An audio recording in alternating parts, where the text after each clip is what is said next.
উনি স্বপ্নে দেখলেন একটা লাল মোরগ ওনাকে 3টা ঠোকর মেরেছে। মুগীরা ইবনে শুবা রাদিয়াল্লাহু তাআলা আনহুর দাস আবু লুলু আল মাজুসি, এই লোকটা খঞ্জর বানাতে পারত। মুগীরা রাদিয়াল্লাহু তাআলা আনহুর দাস। মুগীরা প্রতিদিন 4 দিরহাম করে চার্জ করত, যেহেতু দাস। সে এসে বিচার দিল, আমিরুল মুমিনিন, মুগীরা আমার থেকে বেশি টাকা চায়, জুলুম করে। ওমর ফারুক বললেন, তাই? তুমি কি কাজ জানো? বলে, আমি খঞ্জর বানাতে জানি। বাড়ি কই? পারস্য। আরে তুমি খঞ্জর বানাতে জানলে তো 4 দিরহাম অনেক কম, সে তো আরো বেশি টাকা নেওয়া দরকার ছিল তোমার থেকে। আবু লুলুর এই কথা পছন্দ হয় নাই। সে কয়, ওমর তুমি সবারে দয়া দেখাও আর আমার ক্ষেত্রে কঠিন নিয়ম বানাইলা, দাঁড়াও এই নিয়ম তোমার আমি দেখাবো। এই রাগে সে বাড়িতে যে একটা খঞ্জর বানালো। খঞ্জর চিনেন? কিছুদিন আগে ওমানের সুলতান কাবুস ইন্তেকাল করেছে, জানেন আপনারা? ওনার এই কোমরের মধ্যে খঞ্জর থাকতো, ছবিতে দেখছেন? আরব শায়েখ যারা সুলতান আমির, সে বাসায় যে একটা খঞ্জর বানালো, যেই খঞ্জরের 2 মাথা আর ধরার হ্যান্ডেলটা মাঝখানে, এদিকেও ছুরি এদিকেও ছুরি, যাতে এইভাবে মারা যায়। সে ধার দিতে লাগলো আর বললো, ওমর দাঁড়াও তোমার আমি দেখাবো। ওমর ফারুক মসজিদে নববীর ইমাম, ফজরের নামাজের সময় এই আবু লুলু আল মাজুসি চাদর পরে লুকিয়ে লুকিয়ে, সে অগ্নি উপাসক, মুমিন নয়, ওমর ফারুক অ্যাটাক করার জন্য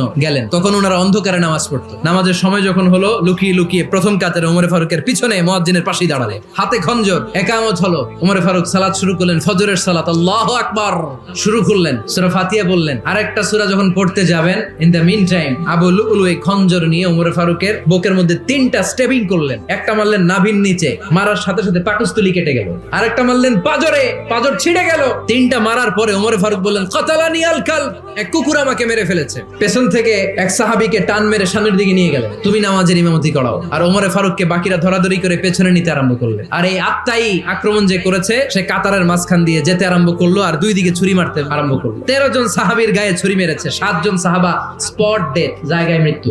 এই ভয়ঙ্কর অবস্থা দেখে এক সাহাবী বুরনুস, এক ধরনের জুব্বা আছে মাথাওয়ালা, অনেকে জ্যাকেট পরছেন না এরকম মাথাওয়ালা, লম্বা জুব্বা আছে, আরবরা শীতে পরে মাথাওয়ালা, এই মাথাওয়ালা জুব্বা বের করে এক সাহাবী জালের মতো তার দিকে উড়ায় মারল। ওই বুরনুসের মধ্যে পেঁচিয়ে আবু লুলু মাটিতে পড়ে গেল আর সুইসাইড করে ফেললো, নিজের বুকে নিজে মেরে আত্মহত্যা।